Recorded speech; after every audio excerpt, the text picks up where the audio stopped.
I was surrounded by mountains that I didn't want to climb earlier. And through the hope that I was able to find on my initial weekend, God turned those mountains, those ugly, nasty mountains, into beautiful green hills that I'm very happy to be frolicking in right now.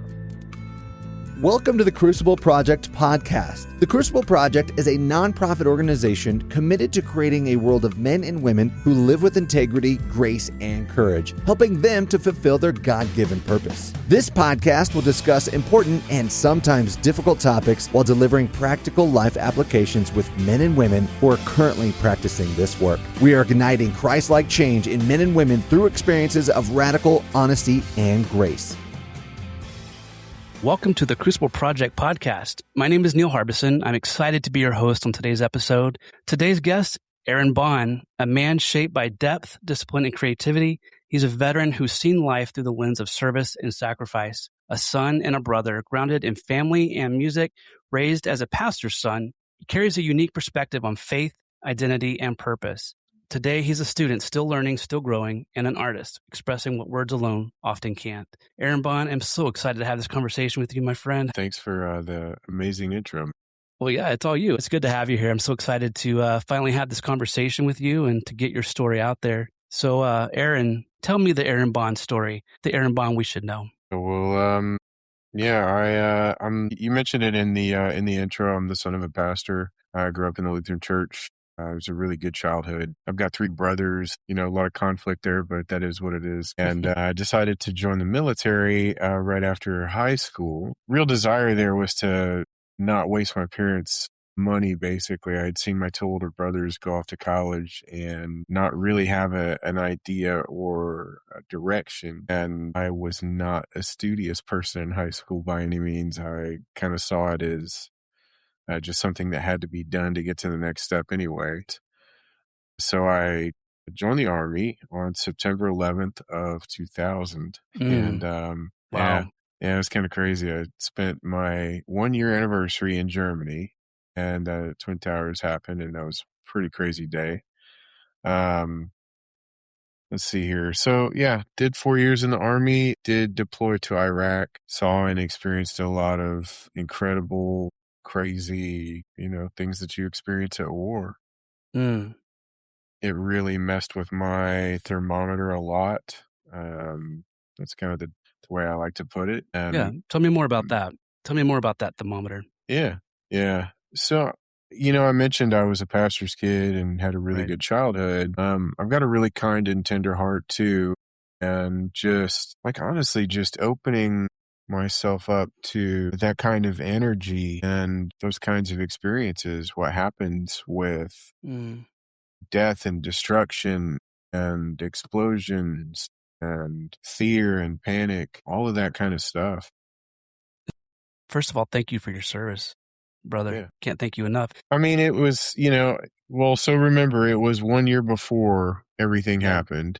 Yeah. And the weird part was I got to my first duty station in Germany, I think it was on August 26th. I wasn't even finished fully in processing yet. I had no idea what even being in the Army was like yet, really. I just finished training and everything changed all of a sudden. The whole world changed all of a sudden. The other thing that was really weird and really different for me about my experience was being gone from the country for those 3 years, basically. So I didn't really come home or spend much time, and I also wasn't exposed to much American media for, basically from 2001 to 2004. And there was a lot of change that happened there. And coming home to all of that change was really disorienting to me as well. I can't even imagine. I can't even wrap my mind around what your mind had to be wrapped around. The experiences, I didn't understand how they had affected me, and I didn't understand my behavior, and I didn't understand my coping mechanisms, and I didn't understand how much all of this was affecting things around me. And that caused some serious cycles of instability in my life. And I had periods of success, but I could not hold things together for more than 2 or 3 years at the most. And there was a lot of shame, a lot of guilt uh, around that. And mental health understanding wasn't, we understood some things, but it's not even what it was today. And while we understood, or I'd say I understood that, well, that's kind of the crazy thing. It took me probably about 7 years to even understand or to know that I struggled or suffered from depression. Hmm. And that's kind of crazy to think back on. Like, I was trying to escape in every sense of the word. Yeah. And it's hard to look back on that period of time and just, know that that was going on and that Sure. nobody really knew how to really help. And plus, in that time frame that you're living that, I mean, that's your everyday life. Yeah. So it's, Yeah. I guess it's one way of looking back on it now, but at the time, what are you Yeah. doing? You're living that. Yeah. And it was just a lot of survival. Yeah. I tried to go to school a few times, but that was just a means to an end. Hmm. I'd never actually went to school for more than a week. Yeah, I would get a job, keep it for, every little thing could trip me up and every little note could turn into a huge, huge ordeal. And I didn't understand it. I didn't know why. And it didn't feel like I could talk to anybody about it because there was so much shame and guilt around it. Yeah. I'm a normal, good kid. I'm a pastor's kid and, can't keep it together. So, Yeah, and surely pastors' kids don't have problems or issues of their own that they deal with, right? yeah, And yeah. Yeah, no, yeah, there's no expectations thrust upon us. guess not. That makes me actually, we're joking, but it honestly makes me mad. It strikes a nerve in me when mental health becomes an instability. It becomes something that people can shame in the first place instead of Yeah. just holding on and grabbing onto it and understanding what it is. Man, I'm so thankful that, from what you've said that, you're able to look back now in a different way than you were looking at it at the time. So Aaron, where did that time finally come where you said, I need help, or you realize that there's an issue that has to be dealt with? What did that look like for you? Yeah. The bummer of it is, and I think this is part of the complication of mental health struggles, is that it wasn't one moment. Sure. It was 7 years in. Okay, now I understand I have depression. Another 7 years later. Okay, now I understand I have PTSD too. Another, and then it's been multiple layers and multiple steps and a lot of work. But most recently, there have been a couple of things that have really been big catalysts that have been, big forces for change for me. One of them obviously was my initial weekend. Yeah. And my brother Matt had been begging me to go to the Crucible for a few years. And he has been, he did his initial weekend, I want to say like 10 years ago, probably. And has staffed around 20, 25, 28 times, something like that. And he would text me every once in a while and tell me about it. And I was just never in the right place mentally or physically or spiritually to actually take him up on it. Sure. And in the last couple of years, I was in a really bad codependent relationship and where I was very much the codependent one. And he offered to help. He told me to go to the Crucible again. Like, let's get your life on track. Yeah. And I said, okay. And then pulled away from it. I said yes twice and pulled out twice before finally going the third time. And what really sealed the deal the third time was I had just gotten kicked out of my house. My wife had demanded a divorce. And I had been like everything had been taken away from me and I was starting over at zero. And there was a lot of just struggle, a lot of mountains around me I did not want to climb. I did not like the feeling of myself. I was just not wanting anything to do with anything, but I had no other options. That was kind of what I had going for me. Yeah. And Matt had mentioned that I needed community in my life. And there was something I had no idea that I needed or how badly I needed it. That's been a really big blessing that I've gotten from from this whole thing. No But doubt. but so I finally went to my initial weekend, and You did it. Yeah. and that was really good. I mentioned that I was surrounded by mountains that I didn't want to climb earlier. Right. And through the hope that I was able to find on my initial weekend, God turned those mountains, those ugly, nasty mountains, into beautiful green hills that I'm very happy to be frolicking in right now. I love it. I'm wondering, my friend, if those green hills could be something of honesty and grace, perhaps. Yeah. No, absolutely. What was your experience of that honesty and grace? Coming there, and you're right, you had these mountains you didn't want to climb, and you're surrounded by them. hmm All of a sudden, you're surrounded by something different. Yeah, so they started out as problems in Yeah. every single direction. It was my weight, my mental health, my income, my living situation, my direction, my purpose, literally everything. All of them were problems that I did not want to solve. Mm. And what happened was I started to build momentum after Crucible. And each one of those mountains became places that I turned towards rather than going to temptation. Mm. And that became a source of great comfort to me. That used to be something that was really uncomfortable, but I knew that I needed better coping mechanisms, and I knew I wanted to make some changes. So this really helped to just shift my perspective on a lot of things and put a lot of hope in the right places, I would say. That's beautiful. I'm so glad that you did. Man, that experience, man, is something that you just, it's kind of hard to put words to sometimes, but you did that so well. Tell me about what was your experience of honesty and grace after the weekend or on the weekend and afterwards? You mentioned not knowing that you needed the community.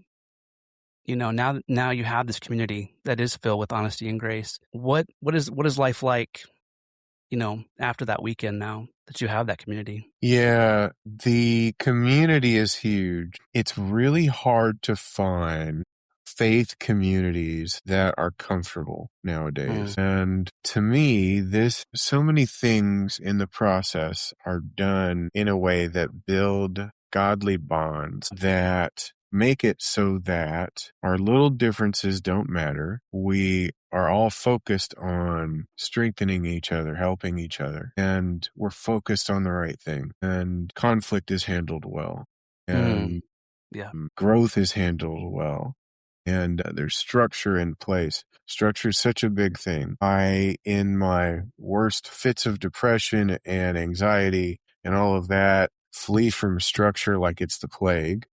And when I'm doing well, I cradle structure and hold on to it like please don't ever leave me, Yeah. because Yeah. it's a big part of like success. It's like I have to have it, otherwise like everything falls apart. But structure, obedience, and God. If Crucible put a lot of those things like really easily in place for me. Yeah. So tell me what life was like after the weekend. More specifically, what did you find for yourself needing to do when you returned home? What did you have to do when you got home from the weekend? What was that like? Yeah, getting home from the weekend, I knew that I was going to need continued support. So I was in the midst of a lot of changes still, and I knew I didn't want to slip or slide. Stepping into a growth group was one of the best decisions I made.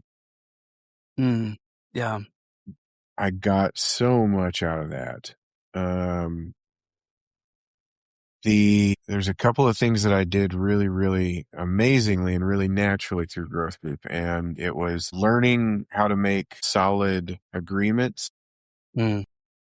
and being accountable and being excited about doing those things because I had made good friendships and I didn't want to let these men down. Yeah, And exactly. Yes. yeah. Yeah. And at the end of that whole experience, the whole growth group experience, it's I don't remember how long it takes, like 8 months or something like that. But yeah, the blessings and challenges that you get from each man, for me, they were so profound. And it was more valuable than any therapy that I've ever been to. I feel like they were windows into I'm a pretty self-aware man. A lot of my struggles and a lot of my disconnect has led me and left me with a lot of introspective time. Mm, But so with that said, I would say I value anytime I'm able to learn something about myself, especially when it's something I didn't know. And the challenges and introspection and new things that I learned about myself through growth group were absolutely incredible. And I liked the experience so much, I literally went straight from growth group into the 2-year program. And I've just barely started in that. But right away, that has been also a fantastic experience, and I'm excited to continue it. I'm doing my first second level leadership weekend this weekend coming up. So very, yeah. very excited for that. And I'm so excited for you. I can't wait to have this conversation again with you after that weekend, just to talk with you, man. I love you. And I'm so excited to see this journey that you're on. Um, Especially knowing your brother, Matt, love him so much. I've been with him many times. Thankful that he was able to get you for the third time is the charm, right? Yeah, that's right. But seriously, brother, you've been through some stuff. And we've all been through things, but some more than others in different ways. But to see you and to hear your voice, and there's joy in it, and there's peace, and that just blesses my heart just to hear that, to see that, to know that, and to think that the things that you've been through, the service that you've made to this country, what an honor to have you as a friend and to be able to grow with you like that. Tell me about mental health now. How are things going with mental health? That's a journey that continues itself. Yeah, yeah, yeah. It's man, that's such a huge topic right now, and Yeah, I think we're in the midst of new awareness and new awakenings when it comes to the mental health and mental realm in general. I started school and I'm majoring in psychology right now, and it's love, really incredible being in school with kids of this age, this new COVID generation. yeah, There's a lot of trauma, I think, that they normally would not have been exposed to. And I think a lot of this work, a lot of mental health work, and a lot of these topics is just going to be more and more important in the future. And my real passion after completing my initial weekend was to make sure that other people don't struggle and suffer for a long time like I did. I really want to make sure that, we're opening doors and welcoming people into understanding and into I don't know, a lot of times when I tried to engage in mental health work, I either got substandard care or there wasn't a clear process, or I had no idea what to do, what I should even be thinking about going into this. And I think, a lot of these kids and even a lot of adults, everybody that's struggling with trauma that hasn't been resolved yet needs an easy pathway and a welcoming pathway into these kinds of positive changes. mm. And that's my real hope. That's my real passion. And that's a beautiful hope and passion. And brother, that's something you couldn't say enough. Just to have a place where it's okay to be, a place where I'm not okay, and that's okay. Yeah. Because I've got brothers around me, I've got people around me, and there's no shame in that. To be able to open that door, thank you for saying that. And man, tell me this: in your time in the journey with Crucible so far in your life, Aaron, what about the Crucible Project experience has influenced you to continue doing this work in your life? So it's so multifaceted. The growth that I've seen in myself, the growth that I've seen in other men, the potential that I see for growth in the community, in the world. There's, really a big thing for me. A watershed moment was seeing how the organization handled conflict and Yeah. conflict resolution. Yes. And it's such a healthy thing. And I'll be honest, I hate conflict. Like, I'm so uncomfortable with it. And I struggle with it so much. I don't want to hurt anybody. I would rather hug everybody until they're fixed. Yeah. Seeing how that was handled from a staffing side, Mm-hmm.